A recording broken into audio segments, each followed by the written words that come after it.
Question number 19 जो मैंने आपको एज अ असाइनमेंट दिया था। The friction of air causes vertical retardation equal to 1/10 of acceleration due to gravity. The time of flight will be decreased by how much percentage? तो आपको सबसे पहले time of flight का equation पता होना चाहिए। You must know what is equation of time of flight. तो time of flight का इक्वेशन अगर आपको याद होगा तो इट वाज 2uy/g, मतलब time of flight is inversely proportional to g। तो रिमेंबर, हम जब एक प्रोजेक्टाइल को प्रोजेक्ट करते हैं तो इट गोज अगेंस्ट ग्रेविटी, मतलब ये ऑलरेडी रिटार्डेड मोशन है। Remember this is really important. So when you project a projectile in air, you are already sending it against gravity, मतलब ये मोशन ऑलरेडी रिटार्डेड है। तो ये याद रखना। तो वर्टिकल रिटार्डेशन यहाँ पे ड्यू टू ग्रेविटी ऑलरेडी है। तो time of flight in this case is proportional to 1/g। Question में ये बोला है the friction of air causes vertical retardation equal to 1/10 of acceleration due to gravity। मतलब already retardation था, अब additionally और एक रिटार्डेशन है ड्यू टू एयर। तो पहले हमने जब इक्वेशन डिराइव किए थे तो अंडर कंडीशन, आपको याद होना चाहिए, प्रोजेक्टाइल मोशन हम 4 कंडीशंस के अंडर स्टडी करते हैं। कौन सा condition? Number one, the height of the projectile is very small compared to radius of earth. क्यों? बिकॉज यू नो कि जैसे जैसे आप ऊपर की तरफ जाते हो at higher altitudes, acceleration due to gravity changes as, अगर आपको याद होगा, g r/r+h² या फिर gh equal to g 1 - 2h by r if height is very small compared to r। Then ये कंडीशन नंबर 1 था कि height of the projectile is very small compared to radius. इसका मतलब gh is approximately equal to g। ये पहला condition था। तो हमने जो कुछ भी इक्वेशन डिराइव की है it is under this condition. Condition number 2 था rotation of earth is to be neglected. क्यों? क्योंकि अगर इमेजिन हमें प्रोजेक्टाइल यहां से शुरू करके यहां पे हिट करना है and if the earth is rotating, तो क्या होगा? आपने प्रोजेक्ट तो प्रॉपर किया लेकिन अर्थ की रोटेशन की वजह से जहां पे जिस टारगेट को मारना था वहां पे नहीं, कहीं और ही जाके लग गया। तो effect of earth rotation is to be neglected. Number 3, condition number 3 ये था air resistance is to be neglected. So only force acting on projectile is gravitational force. ये याद रखना। तो अंडर ऑल दिस कंडीशंस, जितने भी कंडीशन मैंने बोले, under all this condition time of flight आप डिराइव करते हो और आपको मिलता है 2uy/g। एयर रेजिस्टेंस हमने लिया क्या? नहीं लिया। अब बोला है कि लो the friction of the air causes extra retardation, मतलब g तो है ही लेकिन अब एक्स्ट्रा भी है। तो what you can say is, पहले केस में जब आपने वर्टिकल रिटार्डेशन एयर का नहीं लिया था तो time of flight is proportional to 1/g। But now you are considering retardation due to air as well, तो t2 is proportional to 1/g2। लेकिन यहाँ पे g2 क्या आएगा? g2 आएगा g+a क्यों? क्योंकि एक projectile is going against gravity, मतलब ऑलरेडी ग्रेविटेशनल रिटार्डेशन -g है। एडिशनली एयर का रिटार्डेशन भी है तो -a भी है। माइनस माइनस कॉमन निकाले तो -g+a। हम माइनस लिखते नहीं है यहाँ पे क्योंकि प्रोपोर्शनलिटी में माइनस नहीं लिखते हो, राइट? तो रिमेंबर दिस, एडिशनल रिटार्डेशन है ये। एडिशनल मतलब साइन क्या आएगा बीच में? प्लस। तो vertical retardation due to earth and vertical retardation due to air दोनों जब लोगे तो नीचे g+a आएगा, correct? Then t2 1/g+a, t1 is just 1/g। But according to the given question ये जो एक्स्ट्रा रिटार्डेशन है a, ये कितना है? 1/10 of g। तो g/10 तो therefore T2 is proportional to 1 upon G plus G by 10. How much is this? 11 by 10. तो T2 is proportional to 1 upon 11 by 10 G. आपको पूछा है what is the percentage change? What is the percentage change in time of flight? Percentage change in any physical quantity is final value minus initial value upon initial value into 100. तो T2 is 1 upon, मतलब ये 10 ऊपर जाएगा तो proportional to 10 upon 11G, तो 10 upon 11G minus what was T1 1 by G upon 1 by G multiplied by 100. What is 10 by 11 minus 1? What is 10 by 11 minus 1? Minus 1 upon 11, minus 1 upon 11, और of course जी है, यहाँ पे भी 1 by G है, जी जी cancel है, into 100, right. तो ये क्या आएगा? What is this? Minus 100 by 11. What is 100 by 11? 9. तो माइनस 9%. माइनस मतलब डिक्रीज हो रहा है, 9% से डिक्रीज हो रहा है, तो ऑप्शन नंबर सी है. You have option number C as correct option. Next question. A projectile is fired at 30 degree to the horizontal. मतलब angle of projection आपको 30 degree दिया है. The vertical component of its velocity is 80 meter per second. आपको पता है vertical component, initial vertical component uy is u sin theta, लेकिन uy की value कितनी बोली है? 80, right? Its time of flight is t. What will be the velocity of projectile at t by 2? तो पहले क्वेश्चन अच्छे से समझ लो. हमारे पास एक प्रोजेक्टाइल है जिसको हमने 30 डिग्री पे फायर किया, मतलब थीटा कितना है? 30 डिग्री. आपको बोला है वर्टिकल कंपोनेंट ऑफ वेलोसिटी कितना है? 80, करेक्ट. तो यहां से मिल जाएगा आपको u sin 30 equal to 80. What is sin 30? 1 by 2. तो आपको u मिल गया 160 मीटर पर सेकेंड. आपको पूछा है what is the velocity at half time of flight. तो पहले पता होना चाहिए कि हाफ टाइम ऑफ फ्लाइट पे एग्जैक्टली प्रोजेक्टाइल कहाँ है? h मैक्स, मैक्सिमम हाइट पे, यहाँ पे. तो at t equal to t by 2, at t equal to t by 2, projectile is at highest position. Projectile is at highest point. और आपको ये भी पता होगा कि हाईएस्ट पॉइंट पे y कंपोनेंट ऑफ वेलोसिटी होता है 0, therefore vy इक्वल टू 0. और आपको ये भी पता होगा कि vx मतलब ux, क्योंकि वो चेंज होता नहीं है, और ux मतलब u cos theta.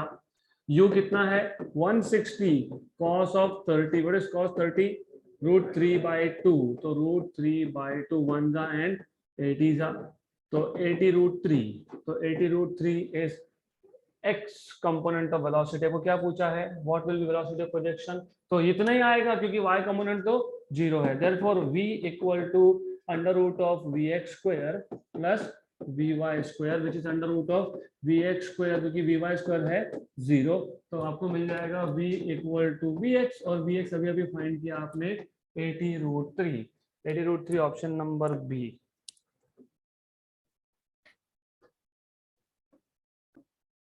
Next question. तो रिमेंबर हाईएस्ट पोजीशन मतलब vy 0, मतलब ओनली वेलोसिटी इज vx और vx is u cos theta, इसलिए पहले u फाइंड किया. वैसे नहीं भी करते तो बाकी मेथड्स भी है. You can also from here directly भी मिल सकता था आपको. तो you know sin theta is 80 by u, sin square theta plus cos square theta is 1, तो वहां से भी सॉल्व कर सकते थे. Next question. For a given velocity of projection, a projectile has same range for two angles of projection if t1 and t2 are times of flights of the two cases. Then तो हमने theory में already किया था. Same range मतलब complementary angles. और आपको याद होगा टाइम ऑफ फ्लाइट का इक्वेशन, अगर आपको याद होगा t equal to, if you remember, 2u sin theta by g, right. तो ये टाइम ऑफ फ्लाइट का इक्वेशन है। पहला जो टाइम ऑफ फ्लाइट है it will be 2u sin theta by g। दूसरे केस में आएगा t2 equal to 2u sine of 90 minus theta by g। 90 minus theta क्यों? क्योंकि कॉम्प्लीमेंट्री एंगल्स है। रेंज सेम कब होता है? जब एंगल्स आर कॉम्प्लीमेंट्री। एक थीटा तो दूसरा 90 माइनस थीटा। हमने देखा था theta 1 plus theta 2 equal to 90। तो theta 1 is 90 minus theta 1 is 90 minus theta 2, right? या थीटा 2 इज 90 माइनस थीटा 1, एक ही बात है। You must remember this. जिनको अभी भी नहीं समझ में आ रहा है, theta 1 plus theta 2 is 90, complementary angle, range same. Theta 2 is 90 minus theta 1। मैंने कुछ नहीं किया, थीटा 1 को थीटा बोला है, दैट्स इट। तो 90 minus theta. What is sine of 90 minus theta? cos theta.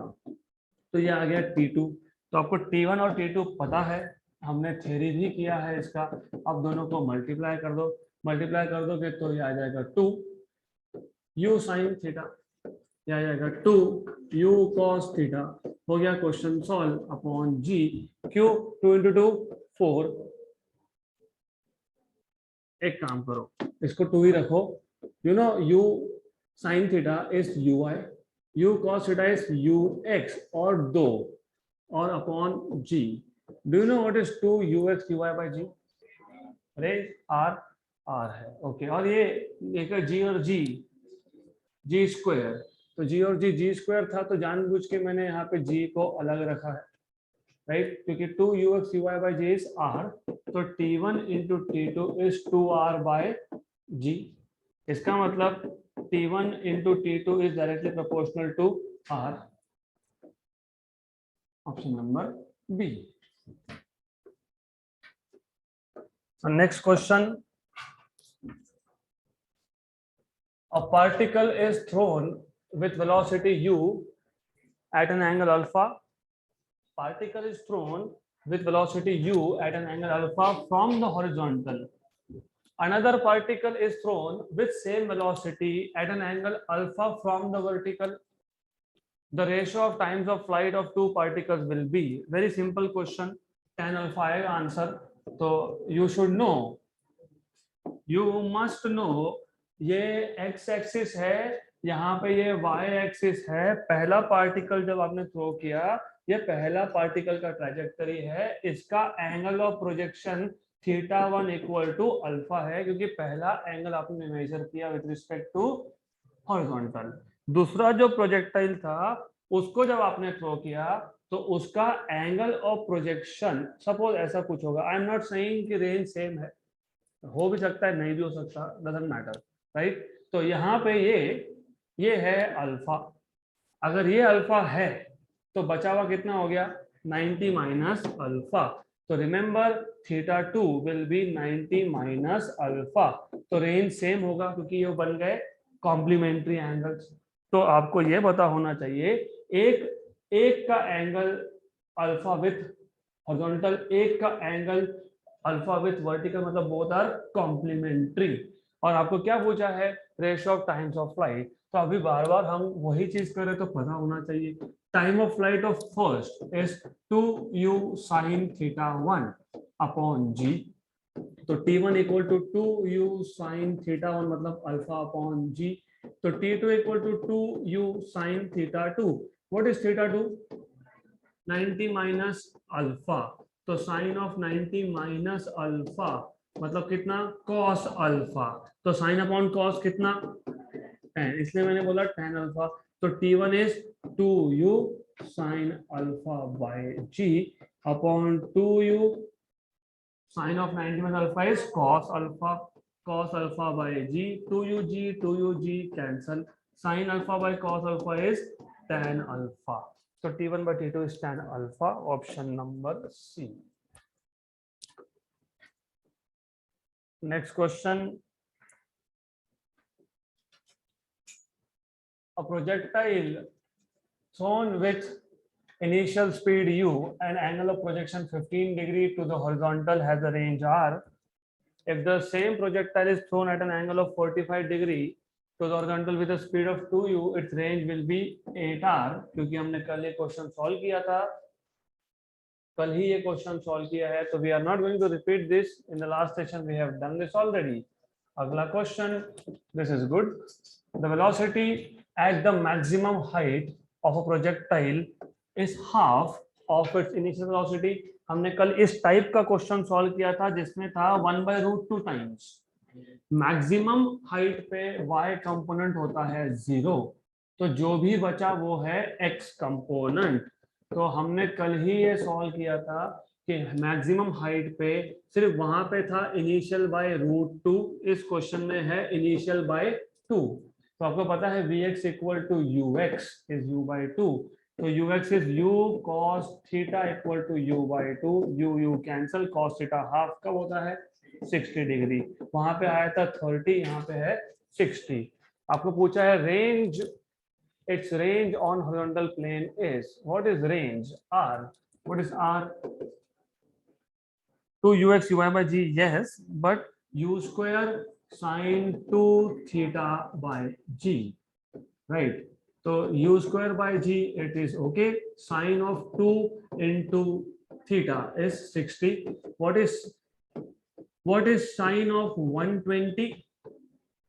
Sine of 120 is sine of 90 plus 30. What is sine of 90 plus 30? Is cos of 30. तो sine of 120 को लिखोगे 90 plus 30. आपको पता होगा sine of pi/2 plus theta is cos theta. तो यह आ जाएगा आपके पास u square by g cos of 30. What is cos of 30? √3/2. तो √3 u square upon 2g. √3 u square upon 2g. Option number A. Option number A. Next question. Next question. Next question here. A projectile is thrown from a point in horizontal plane. It is not place, it is plane. So there is a projectile which is thrown on a horizontal plane such that its horizontal and vertical components of velocity are 9.8 meter per second and 19.6 respectively. Its horizontal range is. Absolutely a joke question. What is range? 2ux uy by g. तो आपको क्या बताया है? ux क्या बोला है? 9.8. uy क्या बोला है? 19.6 अपॉन g की वैल्यू 9.8. Cancel cancel. 19.6 इंटू 2 कितना होता है? 39.2 मीटर. तो लिखने की कोई जरूरत नहीं है. Absolutely you don't have to write down this thing. Next question, simple question था. Next question, it is a good question. A particle is projected with a velocity v such that its range on horizontal plane is twice the greatest height attained by it. मतलब r equal to 2h, right?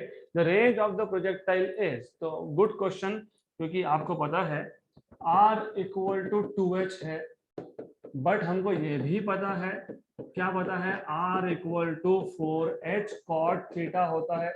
So from equation number 1 and 2, what you will have is 2h equal to 4h cot of theta. 1 and 2. So cot theta is 1/2. मतलब tan theta is 2. तो हाँ, cot is 1/tan. Right. तो tan theta आ गया 2. अब इसके आगे दो methods है टू सॉल्व दिस. तो रिमेंबर, इसके आगे अगर आपका मैथमेटिक्स कितना स्ट्रांग है उस पर डिपेंड करता है कि how many steps you will need more. तो मैं दोनों बता देता हूँ. इसके आगे देयर आर 2 मेथड्स. एक, हमको फाइंड क्या करना है? याद रखना. क्या फाइंड करना है? रेंज. तो रेंज का इक्वेशन याद है? यस. तो 2ux uy by g, या फिर आप बोल सकते हो u square sine 2 theta by G, या फिर आप बोल सकते हो 2u sign theta cos theta, है ना? तो ऐसा भी बोल सकते हो. तो upon of course g, u into u is u square. तो साइन थीटा कॉस थीटा मिल गया तो क्वेश्चन सॉल्व हो गया. मतलब basically you are supposed to find out either theta या फिर directly sine theta and cos theta. अब tan थीटा अगर 2 है तो sine theta upon cos theta 2 है. इसका मतलब साइन थीटा इसका मतलब साइन थीटा ये 2 कॉस थीटा है। और आपको पता है identity, sine square theta plus cos square theta equal to 1। लेकिन साइन थीटा कितना था? 2 कॉस थीटा। तो साइन स्क्वायर थीटा मतलब 2 का स्क्वायर मतलब कितना? 4। तो 4 cos square theta plus cos square theta equal to 1, मतलब 5 cos square theta equal to 1, मतलब cos theta is 1 by root of 5। cos अगर 1 by root of 5 है तो sin जो है वो 2 times of cos है, तो 2 times of cos theta है, मतलब 2 upon root of 5 है। therefore range R will be equal to 2u square। remember 2 u into u square, cos theta is 1 by root 5 and sin theta is 2 by root 5 upon g। 2 2 जा 4, root five 5, तो 4 you square upon 5g। 4 you square upon 5g, you को इन्होंने बोला है v, इन्होंने सिर्फ you को क्या बोला है v, तो 4v square by 5g। Wait, this is method number 1। Method number 2, logically speaking, अगर आपको, नॉट लॉजिकली, मैथमेटिकली स्पीकिंग, अगर आपको tan थीटा इक्वल टू 2 का मतलब समझ में आया तो फिर क्वेश्चन हो गया solve. You know what is the meaning of tan theta equal to 2? Of course, tan theta is tan theta upon cos theta. Sin theta upon cos theta 2 by 1. मतलब क्या? If this is theta, what is definition of sin theta? Opposite upon hypotenuse, and cos is adjacent upon hypotenuse। तो tan theta मतलब sin theta by cos theta की value 2, मतलब 2 by 1। तो इसका simple सा मतलब ये होता है, वेरी सिंपल मीनिंग, एक साइड 2 है, एक साइड 1 है, राइट? कौन सा साइड 2 है, कौन सा साइड 1 है? अपोजिट साइड क्या है? 2 है, और ये 1, तो ये √5 आएगा, राइट? यहाँ पे इस क्वेश्चन में फर्क नहीं पड़ता आपने इसको 2 लिखा कि इसको 1 लिखा, इस क्वेश्चन में फर्क नहीं पड़ता। क्यों नहीं पड़ता? क्योंकि एक बार ये मिल गया, आपको ये समझ में आ गया tan थीटा की value 2। What is tan theta? Opposite upon adjacent, तो 2 और 1, राइट? तो by Pythagoras theorem hypotenuse is √5, 2 square plus 1 square. फिर यहां से समझ में आएगा what is sin theta by definition? opposite upon hypo, opposite upon hypo। what is cos theta? adjacent upon hypo। तो r equal to 2u square cos theta sin theta by g, ये था range, तो हो गया 2u square by g। cos theta is 1 by √5, this is 2 by √5, तो ultimately 4u square by 5g। तो अगर आपको ट्रिग्नोमेट्री अच्छे से पता है तो ये डायग्राम की भी जरूरत नहीं है। tan थीटा 2 मतलब समझ में आ गया, sin theta is 2 by √5 and cos theta is 1 by √5। या फिर ये तो है ही, ये आप कर ही सकते हो। So option number A is what you will gate.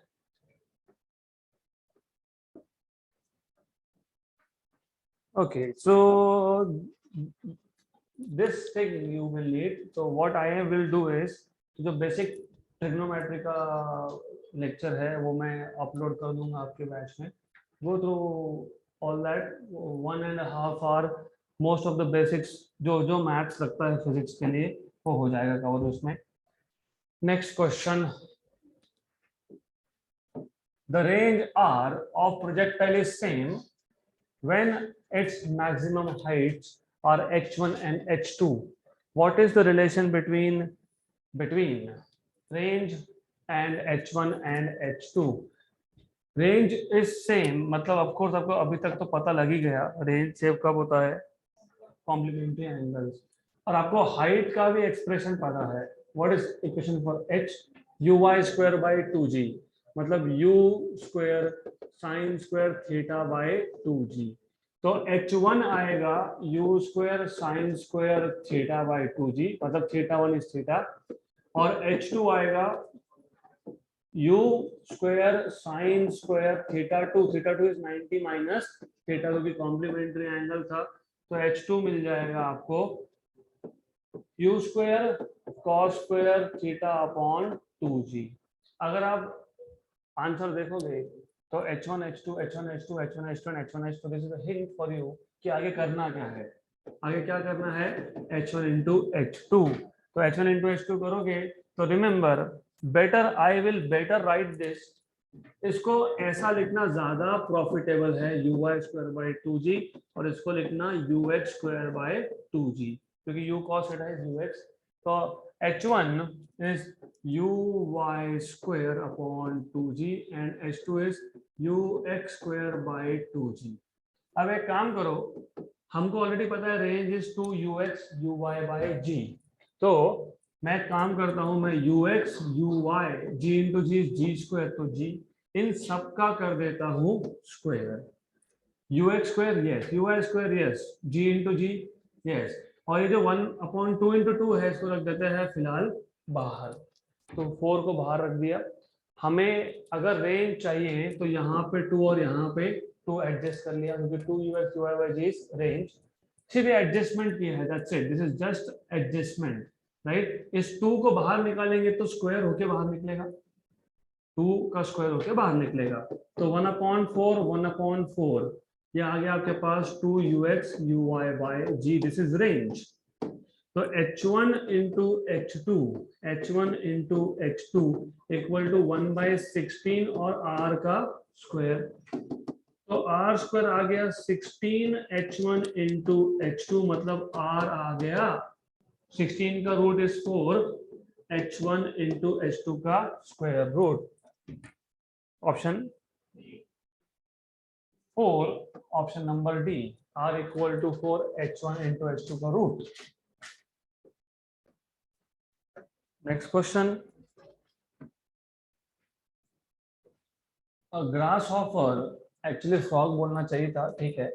a grasshopper can jump maximum distance of 1.6 meter and spends negligible time on the ground, how far it can go in 10 seconds? So you have a grasshopper which can jump to a maximum distance, मतलब u square by g, no, maximum distance मतलब horizontal range। so you have a grasshopper which can jump maximum, that is 1.6, right? so once it lands on the ground it spends negligible time and jumps again। तो वापस से वही, it lands and jumps again। तो what is the distance traveled in 10 second, how far it can go, मतलब what is x displacement in 10 second। तो what you will have to do here is, तो सबसे पहले जब भी displacement total distance covered का कुछ क्वेश्चन आया तो you should immediately know that आपको ये s equal to ut plus 1/2 at square use करना पड़ेगा। क्यों? क्योंकि टाइम इसमें है और s मतलब डिस्टेंस आपको फाइंड करना है। आपको पता है ax तो 0 ही होता है, ax इज 0, तो s मतलब x, u and t plus 0, तो x equal to ut, but u आपको पता नहीं, तो u पता नहीं तो वो यहां से आएगा। a grasshopper can jump maximum, maximum मतलब r max, what is r max, u square by g, और ये कितना दिया आपको 1.6, मतलब u स्क्वायर कितना आ गया 1.6 g, मतलब 1.6 इंटू 10 मतलब 16, u स्क्वायर इज 16, मतलब u equal to 4 metre per second. तो ये 4 आ गया, तो x equal to 4 into 10 40, x equal to 4 into 10 that is 40 metre होना चाहिए, है क्या? नहीं, नहीं है, तो कुछ तो गड़बड़ है। क्या गड़बड़ है? एक गड़बड़ है, क्या गड़बड़ है? आपने डायरेक्टली u लिख दिया, ux होना चाहिए था, ये गड़बड़ है, क्योंकि x कंपोनेंट तो ओनली x कंपोनेंट, तो ओनली x कंपोनेंट मतलब u cos थीटा, t, और मैक्सिमम के लिए आपको पता है r max कब होता है, एट थीटा इक्वल टू 45, मतलब यहाँ जो एंगल बनेगा वो होगा 45 डिग्री, क्योंकि maximum range is only possible for an angle of 45 degree. तो यहाँ पे ये 45 लिखना पड़ेगा। What is u value?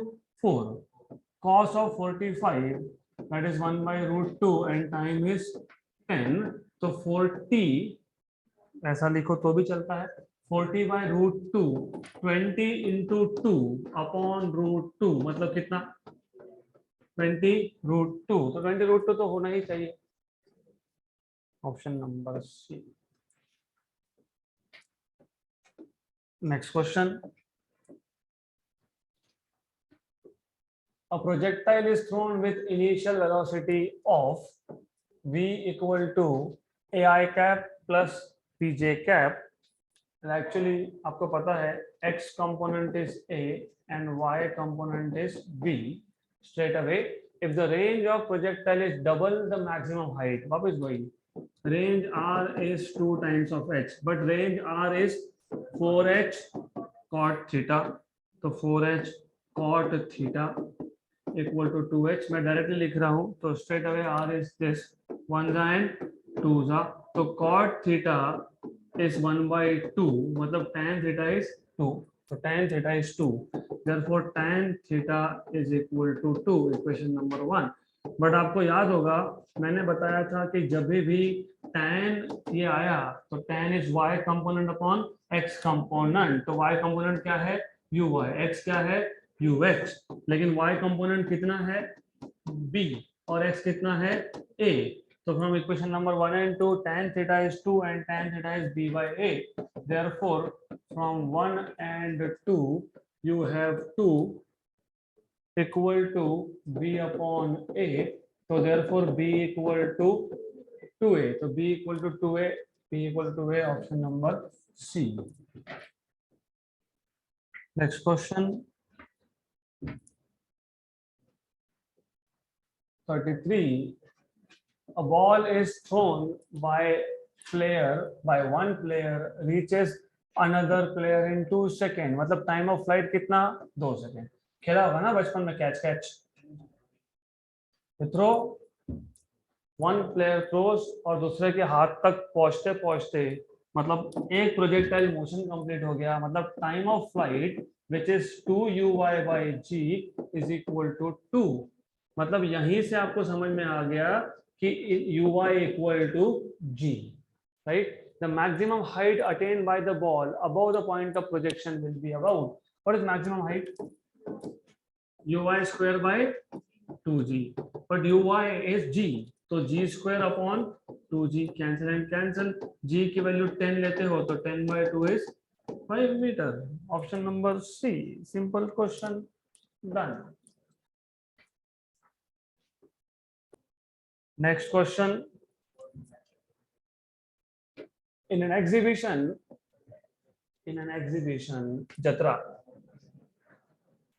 you win a prize if you toss a coin into a small dish placed, the dish is on a ship पता है ना कौन, ship, okay, 2.1 meter away at a height h from the hand, the coin is tossed into the dish if its velocity is 6.4 meter per second at an angle of 60 degree।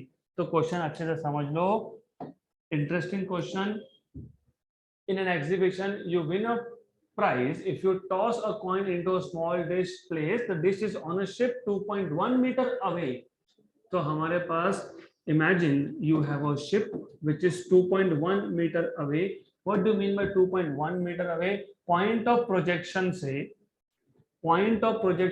horizontal distance मतलब x value, point of projection से horizontal distance मतलब x की value कितनी है 2.1 metre, right. इसमें आपने एक coin को टॉस किया, ये शिप था और इसके ऊपर एक डिश था और कॉइन जाके गिरा डिश में, राइट। देन रिमेंबर दिस, अच्छे से क्वेश्चन पढ़ना, और हाइट कितना है इसका, हाइट है h, कहां से, from the level of hand, I am tossing it, तो यहां से टॉस किया, ये हैंड था, यहां से आपने टॉस किया, दिस इज हैंड, हैंड से टॉस किया, ये है शिप, शिप के ऊपर है डिश, हाइट है h, distance of the ship from hand is 2.1 metre, और ये बराबर उस डिस्क में जाके गिरेगा provided velocity of projection is 6.4 metre per second, right, at an angle of 60 degree. आपको पूछा क्या है, फाइंड एच। इससे simple question you can not get. H कौन सा कोऑर्डिनेट है, एच वाई, और क्या दिया है एक्स, और क्या दिया है थीटा, और क्या दिया है you. You know what is equation of projectile, x tan theta minus u square, no, not u square, gx square upon 2u square cos square theta। y मतलब h, x मतलब 2.1 एंड थीटा मतलब 60, तो tan of 60 minus जी की value 10 मान लेते हैं। x is 2.1 का square, 2u square मतलब 6.4 का स्क्वायर cos स्क्वायर 60, राइट। तो अब व्हाट इज tan 60, √3, पक्का √3। व्हाट इज 2.1 का स्क्वायर, व्हाट इज 21 स्क्वायर, 441, तो 2.1 का square is 4.41 into 10, 44.1। What is 64 का स्क्वायर, 64 का स्क्वायर,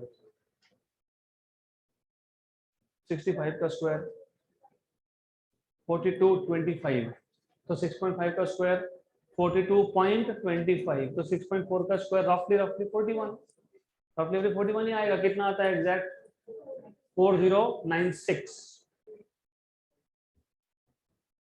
कितना आता है 4096, तो रफली 41। I told you this is approximately, अभी एग्जैक्ट आप करोगे।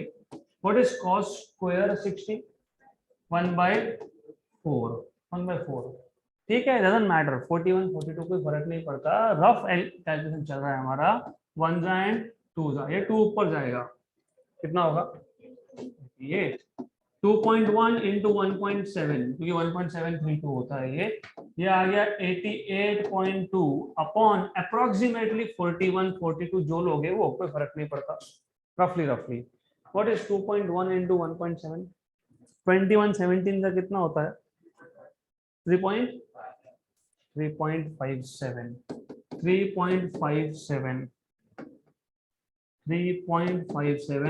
ये रफली 2 है, अप्रोक्सीमेटली 2 है, तो कितना आ गया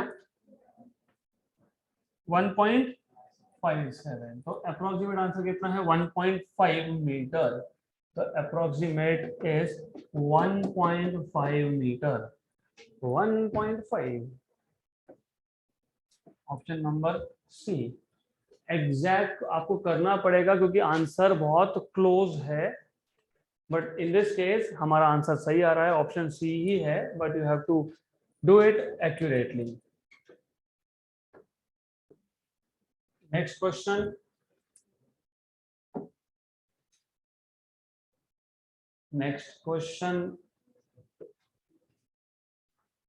a ball is projected upwards from the top of a tower with a velocity of 50 meter per second, making an angle 30 degree with the horizontal.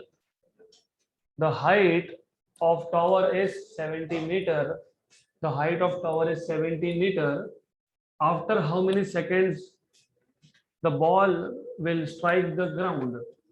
तो अगर आपको याद होगा, हमने 2 टाइप के प्रोजेक्टाइल मोशन अभी तक देखे हैं, एक था ऑब्लिक में था ग्राउंड टू ग्राउंड, दूसरा था हॉरिजॉन्टल जिसमें था हाइट टू ग्राउंड।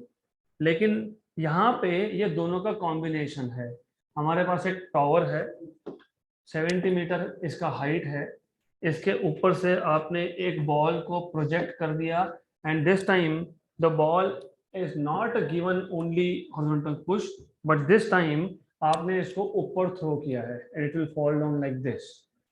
तो पहले हम कैसा देख रहे थे, सिर्फ हॉरिजॉन्टल पुश था तो it was going directly like this, but this time in this case आपको क्लियरली बताया है कि what you are doing is you are throwing it up such that it makes angle of how much, 30 degree with the horizontal. तो यहाँ पे जो angle बनेगा, angle of projection जो बनेगा ये है 30 degree. Good. Then how much time it takes to reach the ground provided height of this tower is 70 meter। अब इसके दो तरीके हैं सॉल्व करने के लिए। मैं आपको शॉर्टकट मेथड बताऊंगा। मैं मेथड नंबर 2 से बता देता हूं कि क्या करना है। मेथड नंबर 2 में पहले आपको देखना है यहां से यहां तक कितना टाइम लगा, that is time of flight, 2u sin theta by G. फिर यहां से यहां तक मतलब वर्टिकल डायरेक्शन में कितना टाइम लगा वो देखो। वो कैसे फाइंड करते हो पता है, s equal to U T plus 1/2 AT square, right. तो इसमें दो पार्ट्स है, एक है प्रोजेक्टाइल मोशन, दूसरा है लीनियर मोशन। या फिर एक शॉर्टकट है कि डायरेक्टली आप लीनियर मोशन के इक्वेशन अप्लाई कर दो। तो you can directly apply equation of linear motion, मतलब आप डायरेक्टली लिख सकते हो s equal to U T plus 1/2 AT square. But when you do this you have to be very careful। क्यों? क्योंकि अल्टीमेटली बॉडी ने डिस्टेंस कितना travel किया, h वर्टिकल डायरेक्शन में। वर्टिकल डायरेक्शन में बॉडी ने कितना डिस्टेंस ट्रैवल किया, h। क्योंकि बॉडी यहां से यहां तक आए, यहां से यहां तक आए, यहां से यहां तक आए, कहीं से भी हाइट ऑफ द टावर से ग्राउंड तक आए, मतलब डिस्टेंस कितना है, h है, राइट। लेकिन ओरिजिन से नीचे है, ओरिजिन से नीचे मतलब पॉजिटिव की नेगेटिव, हाँ नेगेटिव, तो स्ट्रेट अवे -h। नहीं तो माइनस नहीं लिखा तो आंसर मिलेगा ही नहीं। u will be uy। क्यों uy? क्योंकि हम y डायरेक्शन की बात कर रहे हैं। uy into T plus 1/2 ay t square. तो मैं क्या करूंगा, मैं इसको भी अगले स्टेप में सब्स्टिट्यूट करूंगा। तो मैं बोलूंगा sy equal to uy t plus 1/2 ay t square. तो solve such question only for y component. नहीं तो दो केसेस करने पड़ेंगे, हम सिंगल केस में कर सकते हैं इसको। sy is -h, uy is u sin theta t, ay is minus, क्योंकि इनिशियली वो अगेंस्ट ग्रेविटी जा रहा था। तो हमेशा आप बोलोगे बाद में तो नीचे आया, हाँ आया। इनिशियल कंडीशन देखते हैं, इनिशियल कंडीशन क्या है, अगेंस्ट ग्रेविटी। तो -g/2 t square. This is -70 80 जो भी दिया था, कितना दिया था, 70 -70। u कितना दिया है आपको, 50 और एंगल है 30, 50 sin 30 माइनस जी की वैल्यू 10 ले लो, 10/2 t स्क्वायर। तो -70, this is 50 sin 30 is half, 50/2 is 50/2 is 25। वैसे एक काम करेंगे, ऐसा करेंगे नहीं, क्यों नहीं करेंगे, क्योंकि यहाँ पर 2 है। चलो वो भी कर लेते हैं, 25 लिख देते हैं एंड 5, ठीक है। तो 25 माइनस 5t स्क्वायर, हाँ टी, वो टी रह गया तो टी भी यहाँ पे एडजस्ट कर लेंगे। मतलब इन शॉर्ट टी आया तो इसका मतलब क्वाड्रेटिक इक्वेशन बनेगा। शिफ्ट शिफ्ट, तो ये क्या आ जाएगा, 5t square -25t -70 equal to 0। 5 common, 5 common, तो टी स्क्वायर -5t माइनस कितना, 14 5 का कितना, 14 5 का कितना, हाँ तो कितना आएगा, 14 equal to 0। Yes no yes. इसको इधर लाया प्लस, इसको इधर लाया माइनस, तो 5t square plus 25t minus 70, तो जहां तक वही है तो -5 कॉमन निकाल लिया, तो t square -5t -14। Which are the two numbers when you multiply you get -14 and addition is -70 plus 2t -14 equal to 0। तो t common, t -7 plus 2 common, t -7 equal to 0। तो t plus 2 into T minus 7 equal to 0। तो T minus 2, time कभी भी negative होता नहीं है, तो और T is 7 second. Option number C.